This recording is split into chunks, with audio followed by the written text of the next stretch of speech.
اعوذ بالله من الشیطان الرجیم. بسم الله الرحمن الرحیم.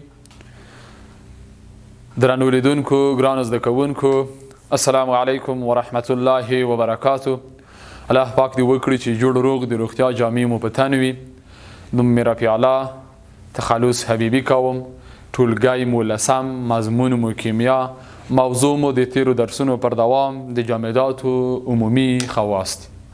ګرانو زده کوونکو، درنو لیدونکو، موږ تاسې تیرو درسونو کې د جامداتو ډولونه او د مادې د ریګونو حالت لوستی و. د جامداتو ډولونه موږ جامدات د جوړونکو اجزاو، ذرو، آیون، مالیکول، کریسټال، راډیکال له مخې پر دوه ډوله وو. اموروپ بېباڼې جامدات، کریسټالي چې داخلي جوړښت یې منظم وي. کریسټالي جامدات مو په خپل وار په څلورو ډوله وویشل: آیوني، مالیکولي، کوولانسي او فلزي جامدات. چې دغه هر یو ډول یا هر یوه نوعه د جامداتو د خپل نامه څخه تعریفېدله. نو د تیرو درسونو پر دوام نن ورځ زموږ تاسې موضوع چې ده هغه د جامداتو عمومي خواص دي. دلته مې یو عکس راوړی. مخکې دی چې په درس باندې پیل وکړو، په دې عکس کې موږ تاسې ګورو چې جامداتو ذرات چې دي هغه یو بل ته ډېر نږدې واقع دي. د جذب قوه یې د ذرو ترمنځ زیاته ده، فاصله یې کمه ده، ذرات یې ساکن دي، شکل او حجم یې ثابت. په مایعاتو کې برعکس کیسه ده. ترمنځ ګورئ فاصله زیاته لیدل کیږي، شکل یې غیر ثابت دی، حجم یې ثابت. په غازاتو کې فاصله بیخي نهایي زیاته ده، شکل غیر ثابت، حجم غیر ثابت، فاصله زیاته، د جذب قوه ډیره کمزوري ده. اوس وروستو ګرانو زده کوونکو د جامداتو په عمومي خواصو باندې بحث کوو. دلته موږ تاسو په جامداتو کې څه ګورو چې هغه د جذب قوه ده، هغه د دوی شکل دی، هغه د دوی کلکوالی دی، هغه د دوی تراکم دی، فشار دی، کثافت دی. دا د جامدات د عمومي خواص څخه بلل کیږي. د درس څخه موخه مو د جامداتو د عمومي خواصو پیژندل دي، د مایعاتو پیژندل، د مایعاتو د تبخیر او تراکم عملیې سره آشنایي ده. لومړی شرط چې په جامداتو کې دی ګورئ هغه کلکوالی دی. هغه څه دی؟ کلکوالی دی. جامدات منظم شکلونه لري، کلک دي. په جامداتو کې اتومونه، آیونونه او مالیکولونه ثابت موقعیت لري، د فشار په واسطه کلکوالی تغییر نه کوي. مثلا تاسو متوجه شئ دلته موږ یو تخته پاک راوړی. ګورئ دغه تخته پاک چې دی دا ګورئ جامده ماده ده. کومه ماده ده؟ جامده ماده ده. دغه لرګی د دې کلکوالی نظر گازي موادو ته، نظر مایع موادو ته څو چنده زیات دی. دا کلک دي. ولې کلک دي؟ ځکه په دې کې اتومونه دي، په دې کې که مالیکولونه دي، په دې کې که کریسټالونه، راډیکالونه او آیونونه دي. دا ټول یو ثابت موقعیت لري، ترمنځ د جذب قوه قوي ده، فاصله یې کمه ده، ذرات یې ساکن دي. نو چې ذرات یې ساکن شول د دوی د کلکوالي درجه، د دوی د مقاومت درجه هم سره کمته کیږي، زیاتیږي. په دې باندې فشار کوم تاثیر نه لري. په دو لرګي باندې که چیرې زه فشار وارد کړم، آیا په دې لرګي باندې فشار کومه اغیزه لري؟ نه. په لرګي باندې یا په بل جامد جسم باندې فشار کومه اغیزه نه لري. نو د عمومي خواص څخه اول کلکوالی شو. جامدات ډېر کلک دي، ماتېدونکي د فشار ور باندې اغیزه نه لري. د کلکوالي علت یې څه شی دی؟ اتومونه او مالیکولونه او آیونونه، راډیکالونه او کریسټالونه ثابت موقعیت لري. په غازاتو باندې فشار تاثیر لري، یعنی غازات تراکم خاصیت لري. دلته تاسو وګورئ په یو لوښي کې د غازونو مالیکولونه د فشار ور باندې وارد شوی، حجم کم شوی، اما په دې لوښي کې جامدات او ذرات فشار ور باندې وارد شوی تاثیر نه دی ور باندې کړی، ځکه تراکم خاصیت نه لري. دغه تخته پاک د کچیر په تخته پاک فشار وارد کو، آیا د تراکم خاصیت لري؟ حجم یې کمیږي؟ نه. خو ولې دا ګورئ په دې کې هوا ده، غاز ده، حجم یې کمیږي. دا ځای ګورئ دومره کم شي، دا ځای ګورئ دومره کم شي. یعنی په غازي موادو باندې فشار اغیزه لري. کله چې حجم کم شي تراکم بلل کیږي. څلورم انبساط دی. د جامداتو انبساط د غازاتو د انبساط پرتله باندې ډیر کوچنی دی. د تودوخې درجې په زیاتېدو سره که چیرې د موادو حجم زیات شو ته انبساط هم ویل کیږي. انبساط وکړه وپړسیږي. نو جامدات دغه خاصیت نه لري، ډیر په کم اندازه لري، اما غازات چې هغه د انبساط خاصیت لري. پنځم لوړ کثافت د جامداتو بل خاصیت دی. د جامداتو ذرې ډیرې نږدې واقع وي، نو ځکه کثافتونه لوړ دي. کثافات موږ تاسو تعریف کړای د حجم په واحد کې د کتلې مقدار ته کثافات وي. آیا د دې کثافات به زیات وي که د پوکانې نه د تخته پاک؟ ځکه د دې جوړونکي اجزاوې ذرې ډېرې نږدې یو بل ته په ډېره کمه فاصله کې واقع دي، نو د جامداتو کثافتونه نظر د غازاتو په پرتله باندې زیات. شپږم خاصیت ډیفیوژن دی، خپرېدل دي. دغه د ډیفیوژن عملیه په جامداتو کې ډېره سسته ده، ډېره ورو ده. آیا جامدات خپرېدلی شي؟ کله چې موټر ډبرې چپاک او تیږې چپاک هغه کله ځغاسته شي داسې پسې وځغلي پسې ولاړې شي. که چیرې موږ تاسو دغلته د غمیز په سر باندې یوه پیاله اوبه چپا کړو، ګورې د اوبه حرکت کو هرې خوا ته ځي، اما که یوه پیاله بوره موږ تاسو چپا کړو هغه نه ځي. پس په جامداتو کې د ډیفیوژن عملیه ډېره سسته ده.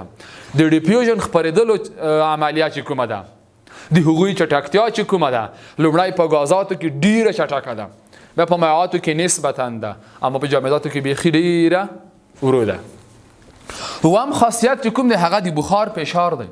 د جامداتو د بخار فشار نظر مایعات او غازات ته ډېر ټیټ دی.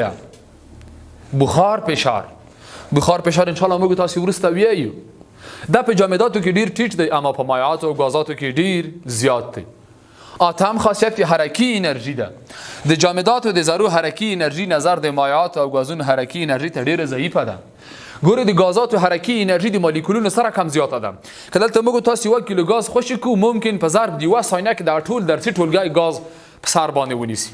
که 1 کیلو اوبه واچوو ممکن ډېرې په کرارۍ باندې لاړې شي، او که بوره تشه کړو 1 کیلو ممکن هېڅ تاثیر ونه لري. د هغې ذرات چې دي یو د بل څخه په نږدې فاصله کې واقع دي د جامداتو، نو ذرات د هغوی حرکي انرژي ډېره ضعیفه ده. نظر کومو ته؟ نظر غازاتو او نظر مایعاتو ته. رسو ګرانو زده کوونکو، هغه خو د جامداتو خواص شول. په مایعاتو باندې بحث لرو. مایعات هغه مواد دي چې د ذرو ترمنځ د جذب قوه کمزوري، فاصله زیاته، ذرات متحرک، شکل غیر ثابت او حجم ثابت. دا مایعات شول. مایعات هغه مواد دي چې د ذرو ترمنځ د جذب قوه کمزوري، فاصله زیاته، ذرات متحرک، شکل غیر ثابت او حجم هم سره کم توي ثابت وي. حجم ثابت وي. د مایعاتو ذرې د جامداتو په نسبت لرې او د غازاتو په نسبت یو بل ته نږدې واقع دي. دغه د جامداتو ذرې چې کوم دي، خو ګورئ شکل غیر ثابت شو، اما حجم ثابت دی. حجم ثابت دی. 1 لیټر اوبه په 1 متر پایپ کې واچوو، د پایپ شکل غوره کوي. 1 لیټر اوبه په 10 لیټره د بخار کې واچوو، د بخار شکل ځان ته غوره کوي. حجم د لوښي تابع دی. د ذرو ترمنځ فاصله نظر جامداتو ته ډیره، نظر غازاتو ته کمه ده.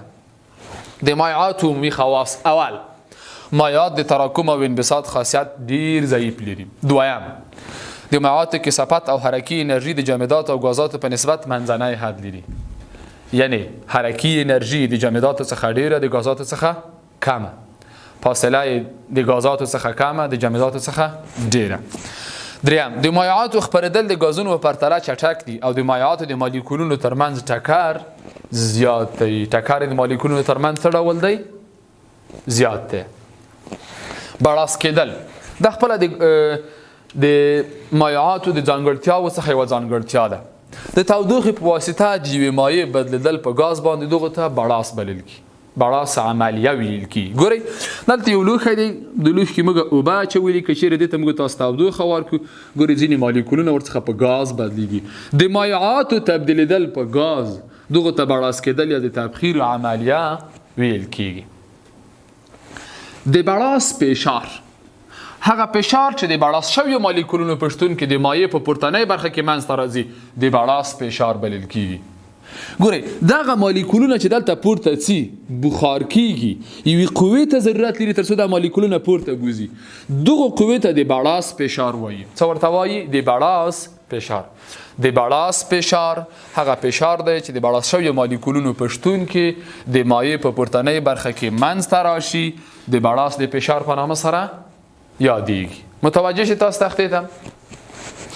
موږ دلته ګورئ په یوه لوښي کې اوبه اچوو. دا یو لوښی شولو، دو ته تودوخه ورکوو، په دې کې اوبه دي. کله چې داخلي او خارجي فشارونه یو د بل سره مساوي شول، دا په شیدو راځي. د دې څخه چې کوم مالیکولونه بخار کېږي، ګورئ دغه مالیکولونه چې دلته پورته ځي یوې قوې ته ضرورت لري تر څو دا مالیکولونه پاس یوسي دغو ته د بړاس فشار وایو. څه ورته وایو؟ د بړاس فشار په نوم سره یادیږي. د بړاس په فشار ځینې اغیزمن لاملونه شته چې دا د بړاس په فشار باندې یا مستقیمه یا غیر مستقیمه اغیزه لري. اول د مایع مالیکولونو ترمنځ د جذب قوه. د مایع مالیکولونو ترمنځ د جذب قوه څومره چې د جذب قوه د مالیکولونو ترمنځ زیاتیږي د بړاس فشار زیاتیږي. څومره چې د مایع مالیکولونو ترمنځ د جذب قوه زیاتیږي د بړاس فشار زیاتیږي. دویم چې دی هغه تودوخه ده. د تودوخې درجې په زیاتېدو سره حرکي انرژي زیاتیږي، په پایله کې د بړاس فشار هم ورسره زیاتیږي. ګورئ دلته خالص یې اوبه دي. په 25 درجې د سانتیګریډ کې د هغوی د بړاس فشار 24 ملي متر ستون د سیمابه دی. اما په 80 درجې سانتیګریډ تودوخه کې د هغوی د بړاس فشار 355 ملي متر ستون سیماب ته رسیږي. ولې په 100 درجې د سانتیګریډ کې خالص اوبه مقطر اوبه فشار د 280 ملي متر ستون سیماب یا 1 اتموسفیر سره مساوي دی.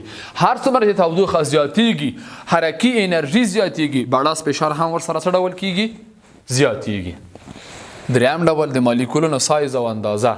د مالیکولونو د جسامت په زیاتېدو سره د بړاس فشار زیاتی. هر څومره چې سایز، جسامت، کتله او کثافت زیاتیږي د بړاس فشار هم ورسره زیاتیږي.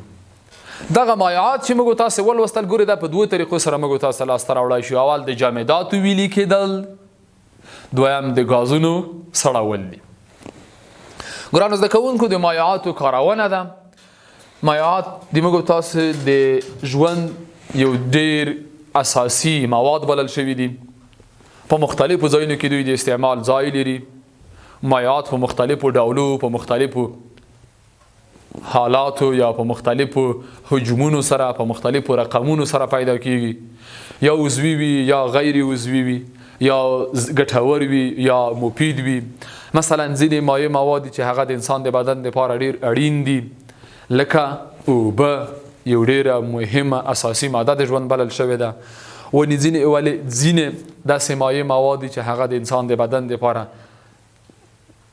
ضربه رسوي، ضرر رسوي لکه زهر. پس مایعات د انسانانو په ژوند کې بنسټیز رول لري. په مختلفو ځایونو کې د استعمال ځایونه لري. مایعات په طبابت کې، په صنعت کې، په ټکنالوژي کې، په مختلفو ځایونو کې ورڅخه ګټه اخیستل کېږي. ګورئ مثلا تیل دی، پیټرول دی، موبلاین دی، ګریس دی، دا په صنعت کې او ټکنالوژي کې ورڅخه ګټه اخیستل کېږي. سیروم دی، پیچکاري ده، چکاک دی، ځینې نور داسې مواد چې هغه موږ تاسو د هغې څخه په طبابت کې ګټه اخلو. د شربتونو، غذایي موادو، دواګانو په جوړولو کې ورڅخه ګټه اخیستل کیږي. ګرانو زده کوونکو دا وز موږ ستاسو د نن ورځ موضوع د کانکور یوه پوښتنه مو لیکلې. هغه پوښتنه داسې ده: د تودوخې په واسطه د مایعاتو تبدیلېدل په غازاتو باندې په څه نوم سره یادیږي؟ کله چې مایعات په غازاتو باندې بدل شي بړاس بلل کیږي. څه بلل کیږي؟ بړاس کېدو عملیه. کورنۍ دنده مو دوی پوښتنې دي. هره پوښتنه 4 ځواب لري. سم ځواب یې په نښه کړئ. اوله پوښتنه: په مایعاتو کې د ذرو ترمنځ فاصله نظر جامداتو ته څه ډول ده؟ دویمه پوښتنه: په کوم لاندې حالت کې ماده ټاکلی شکل لري؟ دا وه ګرانو زده کوونکو زموږ او ستاسې د نن ورځ موضوع. تر بیا چې زه ستاسې په درانه چوپړ کې حاضرېږم، تاسې ټول په لوی او بښونکي الله سپارمه. ښه وخت ښې چارې. الله مو مل شه.